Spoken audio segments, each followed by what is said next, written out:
He is our strength and our redeemer, and it's in his name, which is his authority, that we pray, praise, proclaim, project, and protect today's message. Amen. Welcome everybody. Again, thank you for being on. I am excited to be on with you one more again. Patreon fam, dude, using today as a makeup for yesterday. So we didn't do one in the evening yesterday, so we want to make sure we do something today. We'll do a makeup for Kofi_42 today as well.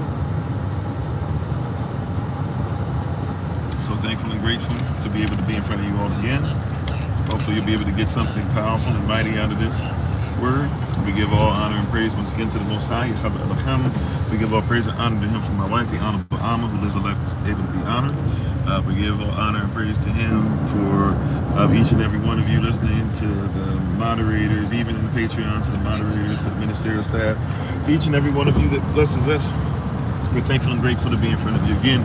And before we bring everybody else in on the live on Kofi_42 on TikTok, I figured we'd talk a little bit about worship, but I want to talk about worship and set up the context, of course, but I'm going to use two words that we don't normally think go together, which I get it, but at the same time, I want to talk about it being problematic that these two words seem to be so foreign or so opposed one to another.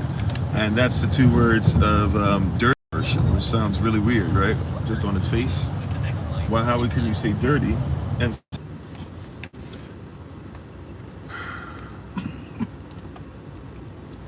so the reality of the situation is that even though many of us feel like we are dirty, we feel like we're unworthy, the reality is that you're coming in front of the one, when you're talking about worship of the Most High, you're coming in front of the one who is going to clean you up.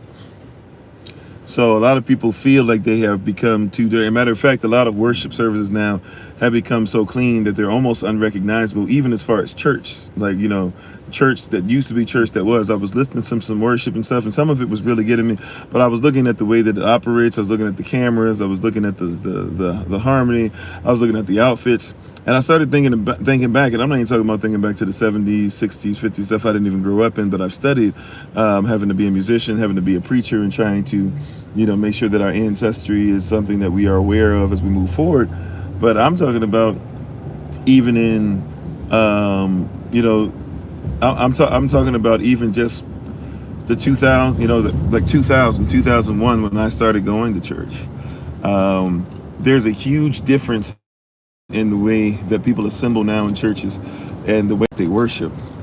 And worship has become something where it's not okay to have fault, but even though all have sinned and fallen short of the glory of Elohim, it's not okay to have sinned and fallen short. And if it's not okay to sin and fallen short, we have to start asking ourselves the question, what, you know, is the sacrifice of Yahshua even worth anything? Because that's part of why he died, was that those of us that needed to be redeemed, right? Remember we talked about that term a while ago, to redeem. That word deem means to consider, to reconsider, to be reconsidered in your value. He died, but if you feel like you never lost any value or you're always perfect, then what's the point of his being redeemed? What is the point of redemption? Is there any point to redemption? Which is a great question. If you are always clean, if you never come before the Most High needing to be fixed in any way, shape, or form, then what are we doing?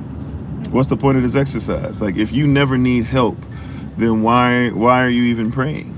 Are you praying just to say, hey, you know, we're two perfect beings, we're both creators? And that's what happens. Remember people were talking about that earlier, and talking about what the Most High, you know, during the early, well, not the early rising, but the session, this rising. And remember that we were talking about that this rising, where people were trying to talk about, you know, we're all gods, this and that, or whatever, and so we're all equal to the Creator. And it's like, well, then, you know, we got some issues going on. So did you create this? Did you create? Yeah, well, yeah, I did this and that. Well, so now we're dealing with the equality thing. Equality is a myth. We know that no two people are the same. So, but we might have the same, or we're part of a bigger purpose that's the same, but we're not the same. So we had a lot of issues that are popping up in this type of thought process where people feel like it's not okay to be, you know, dirty sometimes. It's not okay to be themselves. It's not okay to be frustrated. It's not okay to not comprehend what's coming up next. It's not okay to say I don't know something, right? How do you get fixed when you know everything? How do you, like, if you take a vehicle to the shop Like it would be asinine. I know we think it's not, and I know we don't do it as that, but it would be asinine for you to go to the shop, take your car there, everything is perfect, but you still pay somebody $2,000 to fix your car. It wouldn't make sense. But we, in essence, a lot of us believe that we go to church every Sunday or whatever your assembly is every Sunday, or Saturday or whatever day you choose. And we go through this exercise of acting like we have nothing wrong with us, but we keep, paying, so to speak, or praying or giving tithes or offering to things, and we don't think there's anything that can help us. If there's nothing that can help you, right, you can pay something all day long, but it's not going, it doesn't make sense to do, right? You don't bring your car to the shop unless you need help. Our ancestors used to say stuff like, the church is a hospital. Y'all probably heard that term before, right? Y'all heard that terminology, you heard that phrasing. In that phraseology, when we study that phrase, that phraseology shows us that there's some truth and relevance to that people are showing up. They're showing up because of that hospital. Yeah, you said you've been there, done that, Nay. Yeah, like there's relevance in somebody showing up needing help, right?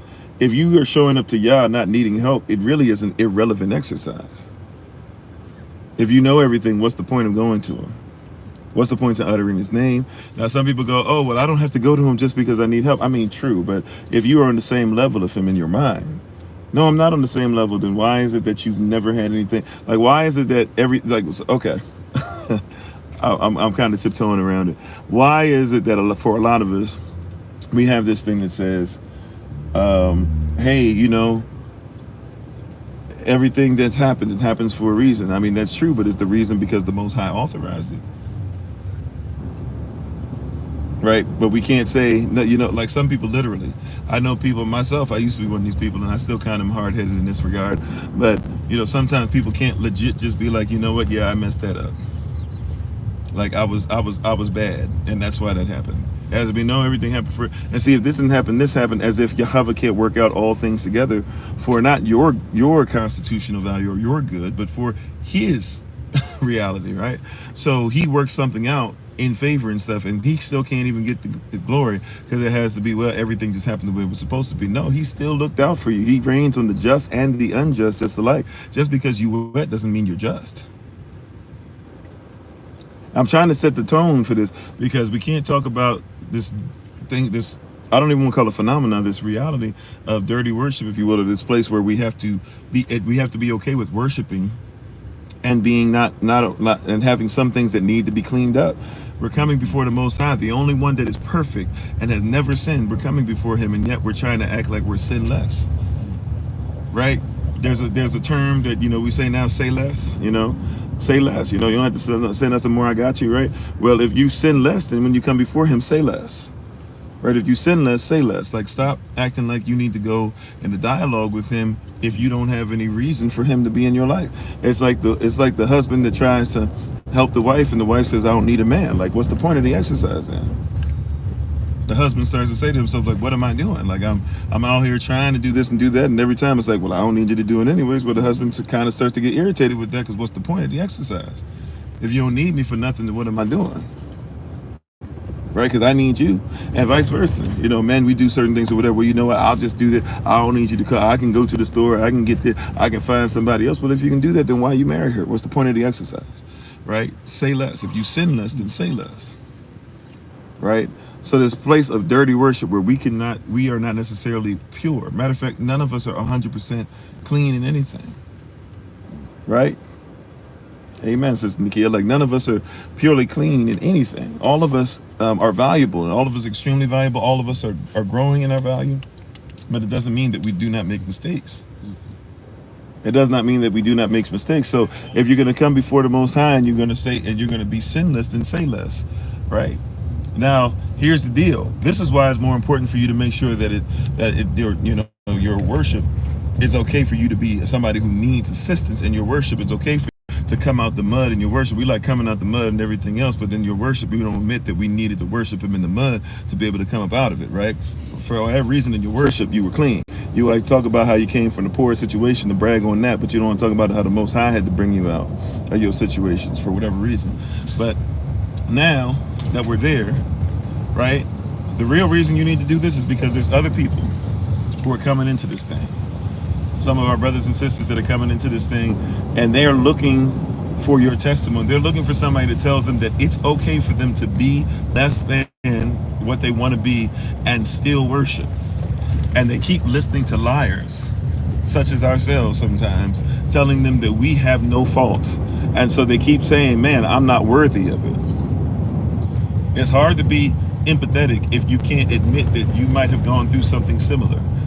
Right? It's hard for you to be empathetic if you're not willing to say, hey, is there something that, you know, when actors do acting, when actors do acting, when actors fulfill a role, a lot of people don't know that the actor will fulfill a role, and the actor will go through something where it depends. Like, you know, sometimes you have method actors where they study the method, they live with somebody for a long time.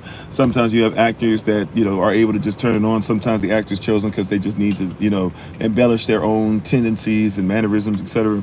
But these actors are doing everything they can, right, to study and fulfill a role, and they have to take on some things, and they have to be willing to take on some things. Right? They have to be willing to say, like, I don't, you know, sometimes they have to be willing to fulfill a role, fulfill a need, and they have to even empathize. To empathize, they have to even sometimes take on spirits.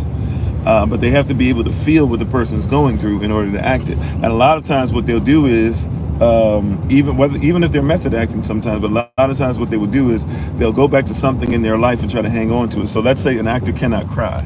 When I say actor, I mean actor and actress, right? So when an actor cannot cry, a lot of times, or they're having a hard time crying or feeling a certain way about something, you might see them in a scene crying, and their character is crying about a breakup or something, right? But the reality is that they're actually crying in the scene about they're actually crying in the scene regarding, and personally, they're thinking about maybe a parent that passed, or a bad relationship, or when they were a child, even like not a child, and somebody did something to them on their birthday or something, or took their cake or whatever, and it made them cry. But they're trying to find something in their life to be able to empathize, to where they went through the same thing. And when they're able to go through the same thing, they're able to convey a feeling. They're able to emote a certain activity in front of your eyes that make you say, I believe that they're in pain. But in your mind, you're thinking that they're in pain because they're acting so well, they're able to take on somebody else's feelings. When a lot of times they're just trying to go back to something that makes them similar so they can feel the same way, right? People are trying to come into this thing that we call the kingdom, and they're trying to go through something, and they're feeling ostracized already. They are bold enough to leave. A lot of them, think about how bold this is. Some of them have been going to church for 70, 80 years and say, you know what? I'm gonna try this Yahshua thing out. You keep talking about, let me find out about this kingdom. You're saying things that I know are true. I've been waiting for somebody to talk about this. I'm kind of scared about it. My whole life I've been going to this. My family's probably gonna deny me. People gonna say I'm in a cult, this, that, or whatever. But you know what? I'm willing to roll with you. Let's try this out. When they do that, now the next step is somebody willing to say, you know, I went through the same thing? Is there anybody to just say, hey, I went through the same thing? Is anybody willing to say, hey, this is my testimony, this is how I went through it? Is anybody willing to walk with them through it? How you know this is the truth, right?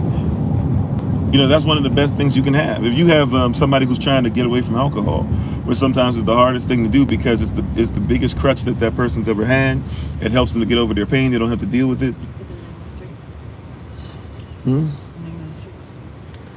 I'm sorry, hold on. Huh? Oh, okay. And my wife was showing me that we're passing Judas Street. Hallelujah. So somebody says, somebody's trying to get off alcohol, right?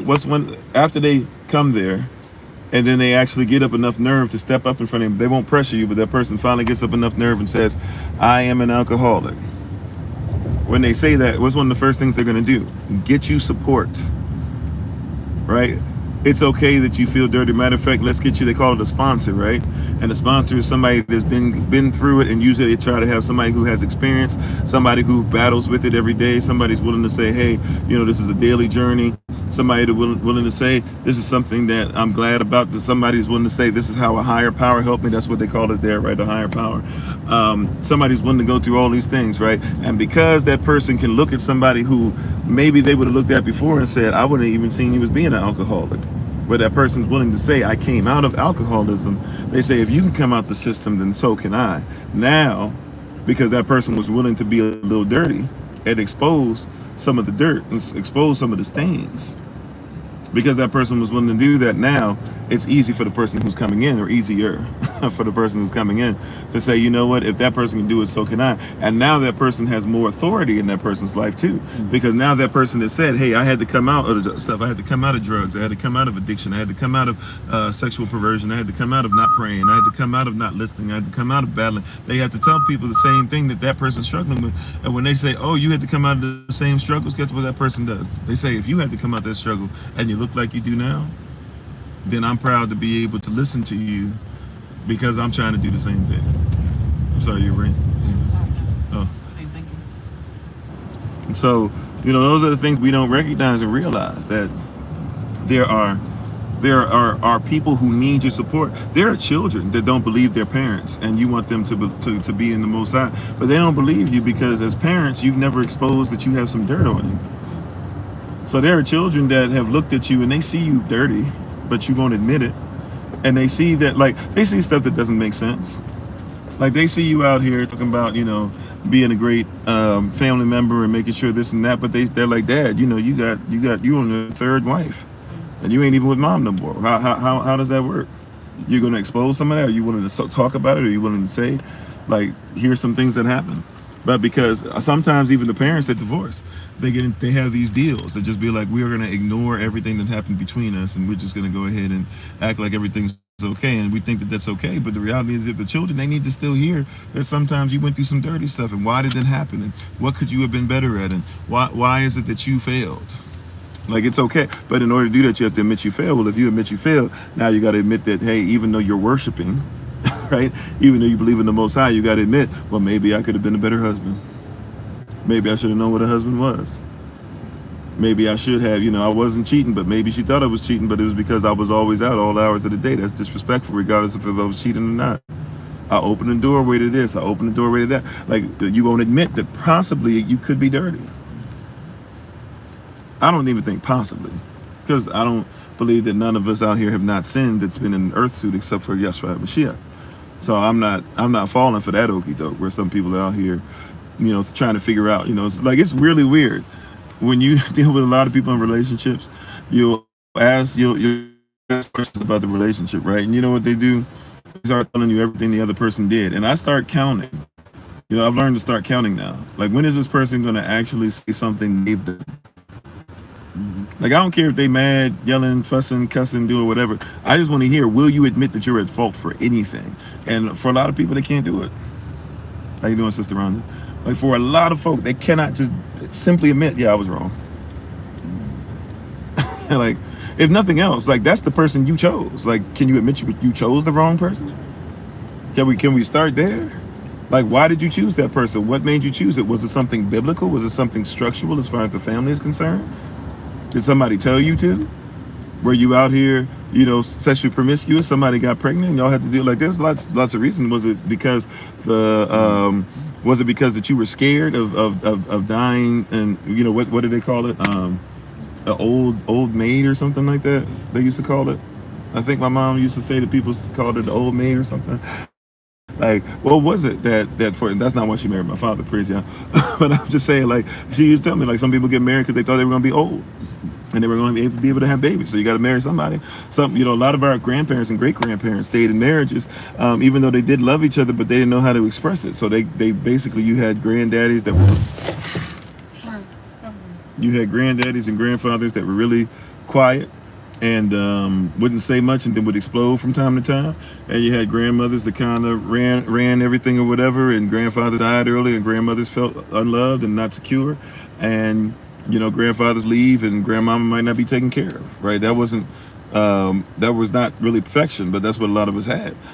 We saw that, and it kept on going. It got worse and worse because now you add in the crack epidemic, right? You add in dope, you add in cocaine or crack in the street, crack cocaine, whatever you own. You add in, you add in government assistance. That was something that's tore people apart. You add in, now our women are into feminism, and our men are now talking about misandry. You add in homosexuality, you add in a lot of different things, right? And you have people that are not willing to say that any of that is dirty. Like, at some point, are we going to stop? Forgive me, I'm not going to say the curse word, but are we going to stop the BS? At some point, is somebody going to put up their hand and say, "Look, I'm dirty in this"? And when they say it, would you stand up and say, "You know what? If you're willing to admit it, I'm willing to admit it." The timeout for this cleaned up worship that acts like everybody who's in the room, everybody's clean. Nobody has any problems. Everybody keeps talking about, put your hands up. Like every worship service is the same. I was watching worship, and I cried at a couple of them today as I was on the road. But I was just being honest. I started saying, man, even from 2000 to now, I miss worship services where sometimes somebody would just start talking about that they needed help. Right? Like, I remember there were testimony services where a lot of people would try to just do the whole "I'm clean" and, "I'm thankful, I'm here, I'm grateful, I praise God, giving honor to the Father, the Son, the Holy Spirit, I'm blessed, highly favored, He picked me up, turned me around, placed my feet on solid ground." But we got that. But then every once in a while, somebody might step up, and instead of just singing a hymn, or doing something like that, somebody might actually step up and say, "You know what, y'all pray for me. I've been struggling, with lust, but I'm going to get better." All right. And even though nobody else, because everybody was still scared, everybody would at least hear something that said, "Ooh, if that person's willing to say they're dealing with that, I got some stuff I got to deal with too." Like, when's the last time that you go into your service and your pastor, like at the end of it, or not even your pastor, your ministerial staff, your deacons, whatever, everybody's always talking about at the end, do you want to rededicate? Rededicate means basically during the week you sinned, and would you like to pray about that sin? And sometimes nobody gets up during the service during that point. It's always confusing to me, because I'm like, so nobody in here messed up? And then when certain people do it every week, we look our nose down at them. We go, "Oh, she just got up last week. She just got up last week. He just got up last week." Well, yeah, because they sin every week. And that's the question. Or do you want to rededicate? Or sometimes they even say it like this. They'll say, if you sinned or fell short during the week and there's something you would like prayer for. And so those people are being honest, like, yeah, I fall short. Pray for me, right? I'm not saying you have to run up there, but I'm saying, why do we look bad upon the people who do? Because we have this weird thing that says that I cannot be dirty in any way, shape, or form and worship at the same time. But you think that you're perfect in your worship? Like, even the musicians hit wrong notes. Like, you think your worship is perfect? Yah's not accepting your worship because it's perfect. He's accepting your worship because of your heart. That's why David said in Psalm 51, verse 10, a lot of people's favorite song, Psalm 51, verse 10, "Created me a clean heart." That means legal, by the way, or lawful. Created me a lawful heart. Why? Because he had just messed up with the whole Bathsheba thing. So he needed to come before him. "Created me a clean heart," and what? "Renew within me," make new again and again and again, renew. So help me to have something that gets new every day. "Renew within me a right" what? Standard. I need a standard to be able to stand under, to understand. But we're afraid to admit that we have something dirty in us, right? And it's got to be time out for acting like we can't be clean, or that we're 100% clean all the time. Once again, what's the point of the exercise? What's the point of the exercise if you don't need to become better? Now watch this. Because a lot of us say that you have to be clean, now a lot of people have decided that they can't pray anymore. I know people, I'm talking about people I deal with, do one-on-one sessions with, things like that, who will tell me they used to pray 3 hours a day and have a hard time praying because everybody around them is telling them how perfect they are. Yeah, that's why so many secrets are kept. And by the way, I don't want to know everybody's business. That's not my business to know everybody's business. What I'm saying is, it's okay to worship and have that little thing that you're still dealing with, right? That sin it talks about, right? The Bible even talks about there's a sin unto death. Y'all ever read that verse? There's a sin unto death. There's something that you, as perfect as you swear you are, there's something that you still gonna do. You're gonna be having problems, but doesn't mean don't try and get better. But you ain't gonna, exactly, pretending is tired. You're gonna get tired out here acting like every day that you can pretend. And guess what? When you pass away, as nice as everybody gonna be at the ceremony, everybody gonna still know that you sinned in that regard. Matter of fact, what happens a lot of times and stuff is they'll bring up the fact that, yeah, they did used to do this and they did used to do this, and everybody will, yeah, they did used to kind of be this, but we praise y'all for them anyway. So they still were thankful for you, even though you had that sin. Why are you trying to hide it like nobody can see it? You think can't nobody see that you out here cussing everybody out? Like, you think everybody out here can't see that you be showing stuff inappropriate? You think that people out here can't see that you out here talking about that, you praise Yah, but you always got a new girlfriend every month? Like, it's not like we can't say and forget us. Yahweh sees it. Like, I ain't the end all be all of nothing.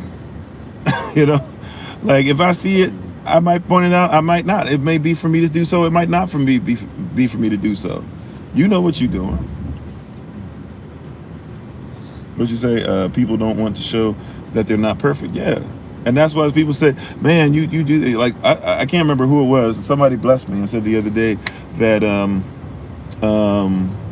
don't know if it was during the live on a text or something or on a phone call, but somebody was saying something on the lines of like, "Hey, I appreciate the fact that you're honest about certain things or whatever.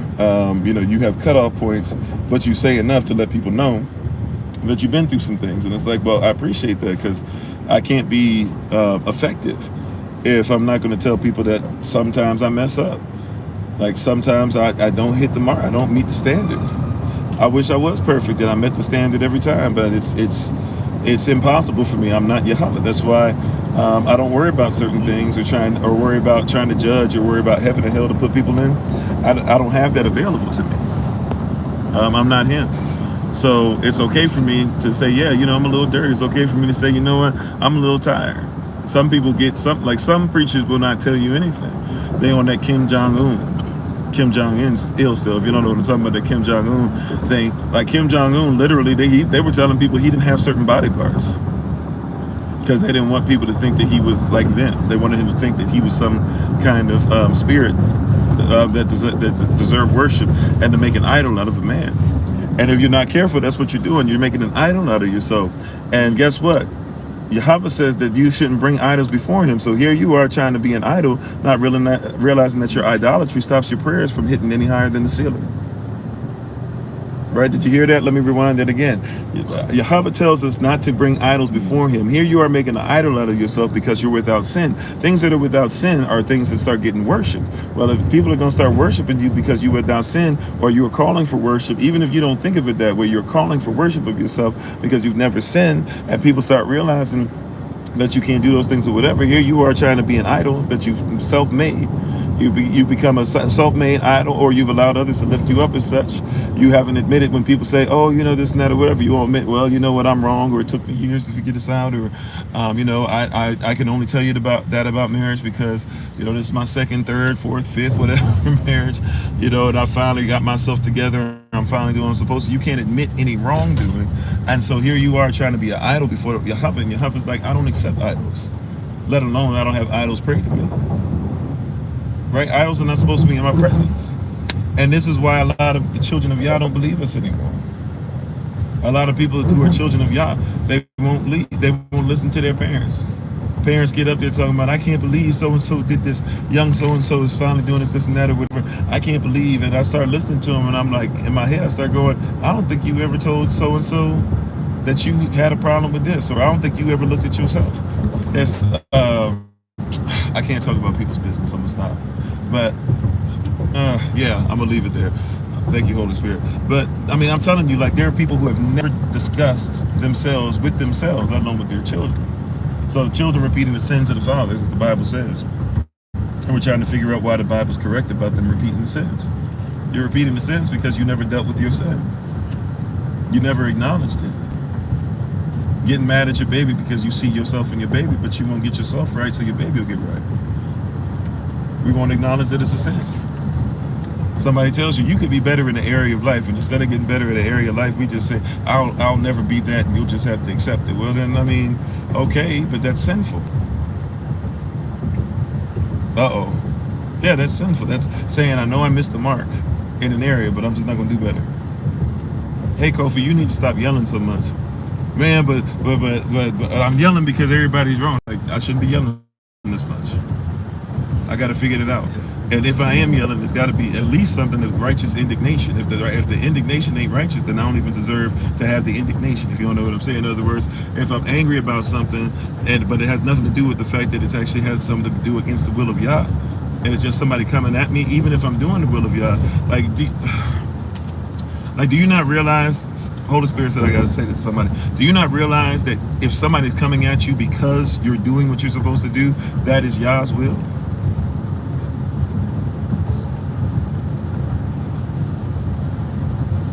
Like, do you not realize that? Do you not realize that the Bible says, Matthew chapter 5, verse 10 through 12, blessed are you when you are persecuted, when they come against you, when they say all manner of evil against you for his name's sake, for his righteousness. Rejoice and be exceeding glad when they do so.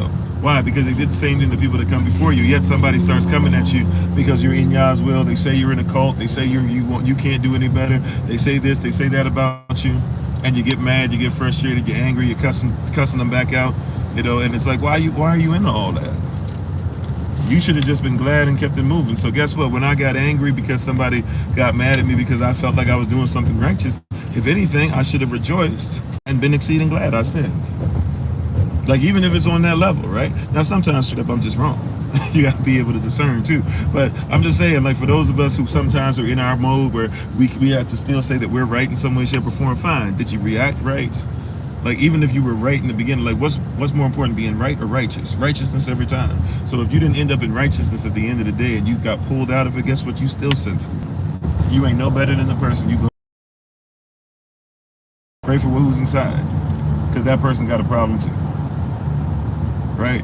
So can you admit, and we have a problem here once again, dirty worship. I'm not saying that we want to be as dirty as possible when we worship the Most High. What I'm saying is it's okay to admit to ourselves and to others, especially others that are trying to follow our example and use us as doorways into the kingdom. It is okay for us to admit that sometimes we are not perfect. Matter of fact, it is okay to admit that we pretty much don't hit perfection anywhere close, because perfection just means maturity, and we shall be eternally perfected. I know you think that once you get to heaven, that's it, but you still gonna have stuff to do, right? So you might as well get used to saying I can get better, because you're gonna be doing that for eternity. I know somebody told you some glad morning when this life is over, I'll fly away, and somebody told you that when we get up there, every day will be Sunday. Problem with that is that Sunday doesn't exist in the kingdom of heaven, right? A 24-hour period of time or a 2-hour church service doesn't mean you still got stuff to do. You got to do stuff to maneuver the universe. Like, the kingdom's supposed to expand. Think about this. Like, I don't even know what you know how people about. I don't even think people that they're gonna do on Facebook something verse metaverse. They explain, yeah, metaverse and all that stuff. I don't think people comprehend. Like, they're trying to get multiple timelines going at the same time. Like, there's something that's gonna come outside of time. Like, he had to go from the spirit and invent something called the physical. Like, you're trying to figure out time. There's something that's about to come out that's bigger than time. You're about to be in eternity. Like, you don't have time for time when you get in eternity, if that makes sense. You got to deal with time now, because that's what you got, right? In eternity, see, right now we are eternal, but we just don't think about it because we're so engulfed in time.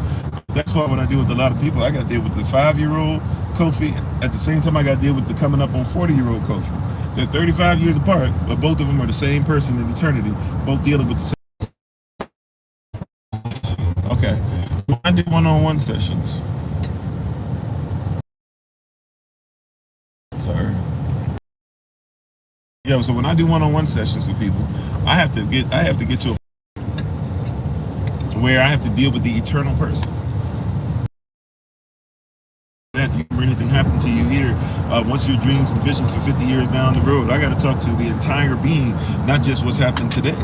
You think that we're having a conversation about today? No, we're talking about the entirety of your life, right? The entirety of your life, everything that started. You were a mother. Guess what? You were a mother when you were still in the womb, but you don't think about yourself as eternal.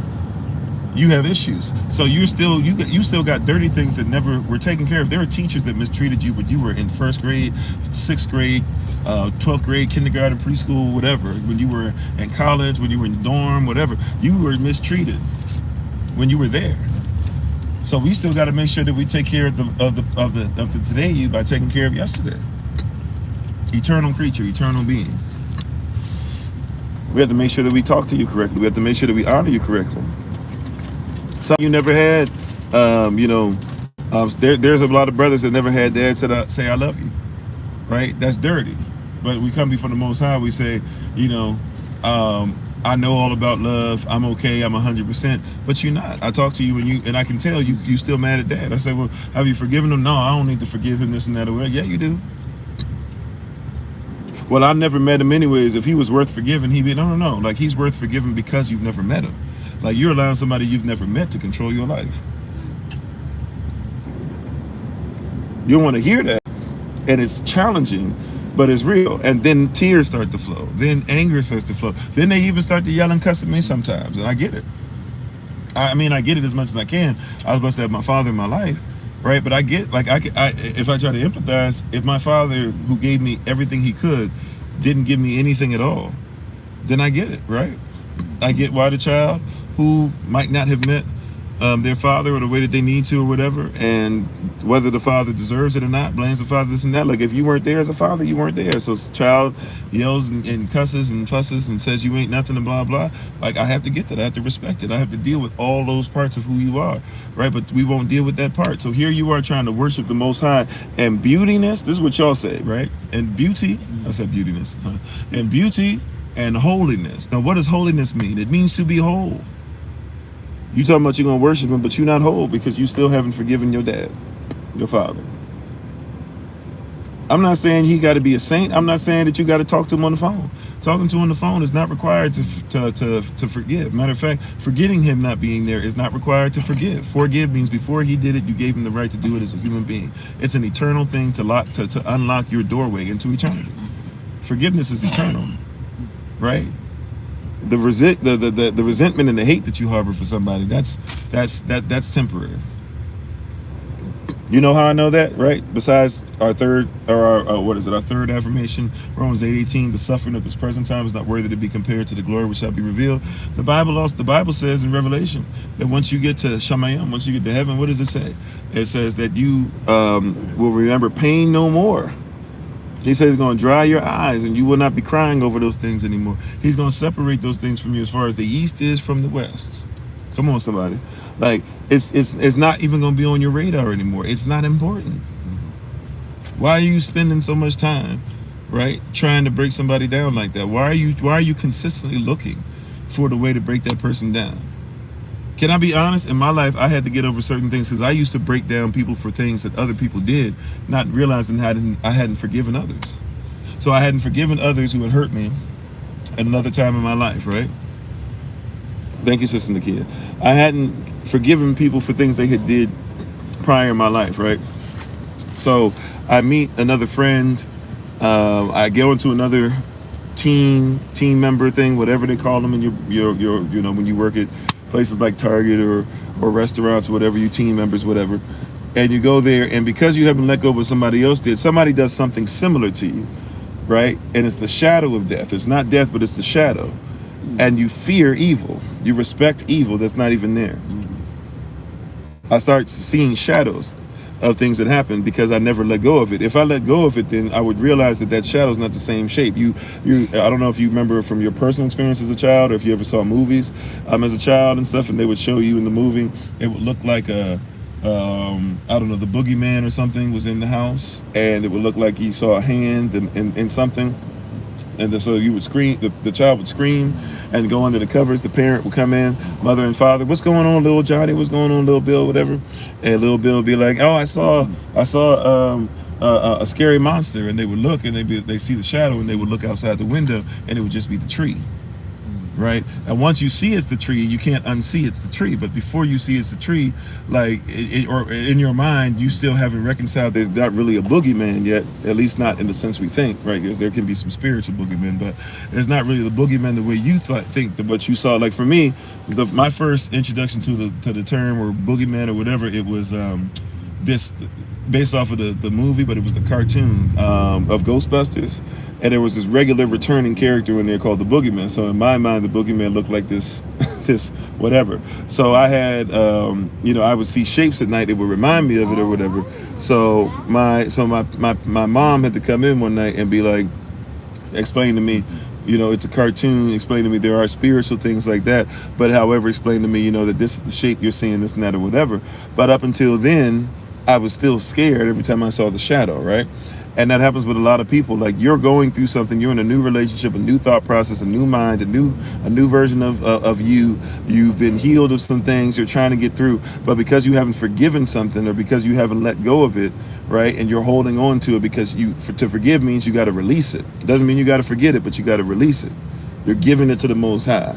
You're not forgetting about it, but you're giving it to the Most High, right? You don't have to forget it. You don't have to even say, I'm going to be around you anymore, but you got to release to the Most High, because you won't. Now other people are suffering because every time you see something similar, right, it reminds you of the shadow of death, and you're fearing or respecting evil too much, right? But you should fear no evil. Why? For Yahweh is with you. How is he with you? Because you forgave in the first place. You don't want to hold on to, because the first verse of Psalm 23 says what? The Lord is my shepherd, and therefore I shall not want, right? I don't want to hold on to anything else but you. That's why you can lay me, you can lead me to green pastures to eat, and you can lead me beside still waters to drink, and you can even continuously restore my soul.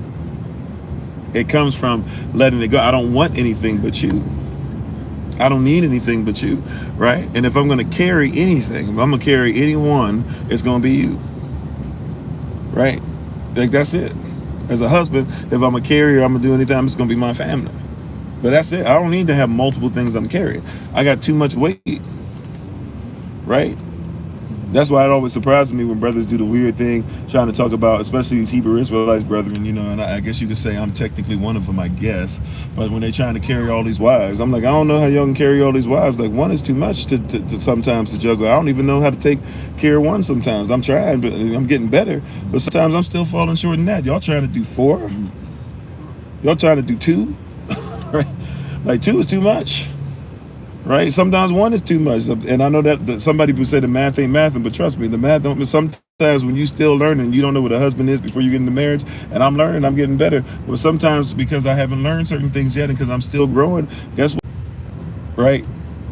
So I'm just listening to Miles Monroe earlier. And that really, let me repeat that, right? So I'm listening to Miles Monroe earlier.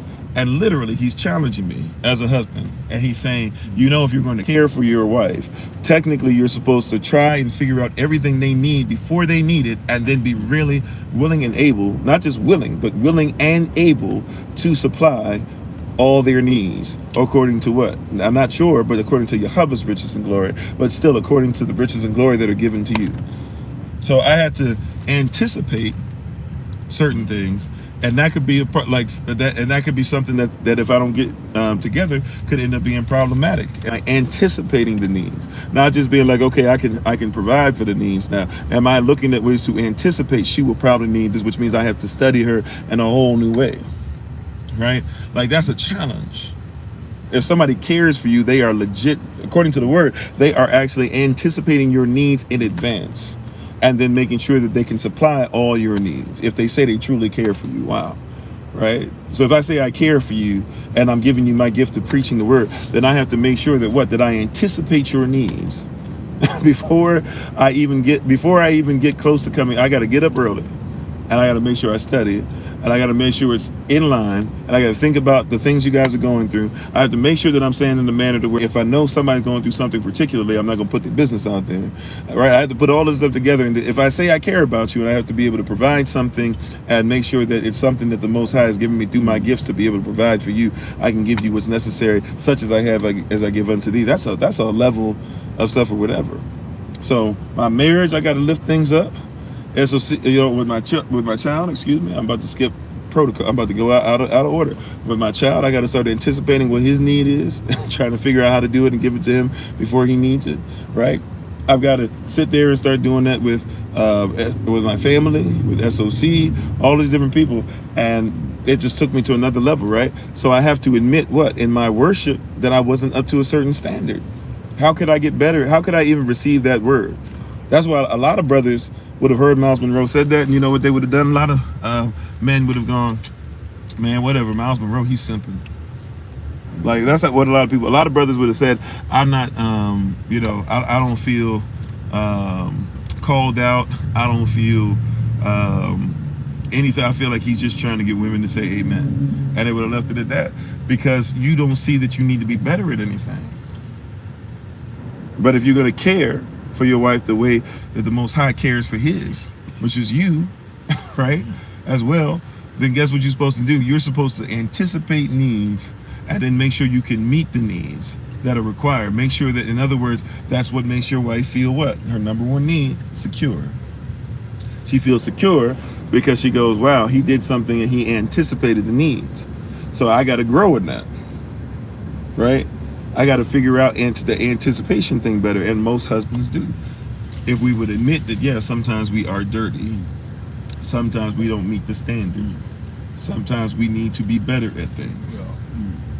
If you can admit that you're better at things. Now watch this. If I can admit that there's a husband that's watching, whether right now or watching this later on somewhere else, there's a husband that's watching that's going, okay, I can receive that too. I can be better too.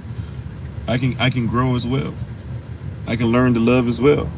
I can go beyond myself as well, right? Because somebody admitted it. That's all it takes sometimes, is just somebody to admit it, right? A lot of us have been raised by parents that cannot admit that they did wrong. If I be honest with you, I've been raised by parents that are knuckleheaded, and I have some of those same symptoms. Parents that'll just stop talking to people rather than talking things out. So guess what I started doing? If somebody's getting on my nerves in a certain way, I just stop talking to people. Is that correct? No. Right, but I got that from somewhere. Now it's a generational curse. When we talk about being curse breakers, can you be a curse breaker? Can you break that curse? Are you willing to? Are you willing to pray for the person that despitefully uses you? For a lot of people, oh no, you said this, you did this to me, blah blah. You out of my life. Yeah, they can be out your life. You can still pray for them. Can you do that? Right? Can you be the person to turn that around? Can you be the person to forgive? Everybody in your family tries to get together, but they keep yelling at each other, screaming at each other because they've never actually sat down, talked things out, forgiven each other. You know, they're still little children fighting over that same toy, right? They're still the 15-year-olds still fighting with each other. You said doing is too hard for some. Doing this is too hard for some. Yeah. And that's how you get past it. Yeah, I'm sorry, I missed that part earlier. Oh, I'm sorry. Thanks, babe. My wife said yes earlier. I apologize for missing it. But, you know, those are things that we have to look at. And we realize that, you know, yeah, if we're going to get better, if we're going to be greater, if we're going to think things through, you got to admit that sometimes you're grimy. Like, and it's okay. It's okay to admit that your worship sometimes is not exactly where it is, but God's looking at your heart, your passion. David was grimy in a lot of stuff he did in his life, but he was still called a man after Yahweh's heart. That meant he was still passionate about the things of Yahweh. We're going to make mistakes. We're going to miss the mark. We're going to need to be forgiven, and it's okay, right? It's okay. And I just wanted to put that out there. So we're going to talk about that a little bit more when we get on TikTok in a second, but I just wanted to put it out there, you know, to remind you guys personally and go through a little bit more with you all. Like, it's okay. It's okay if you're missing the mark. No man, no woman, no child has the right to try and put you in hell or heaven. That's for Yahweh only, right? Yahshua died to cover your sin as long as you're willing to what? Admit the sin, right? And he'll separate you from that sin as far as the east is from the west. And the Holy Spirit, she's there to remind you every time you get ready to go back into that thing. If you're afraid you might go into it, guess what? She's there to remind you each and every time that you're bigger than that you already come out of that you've already been delivered.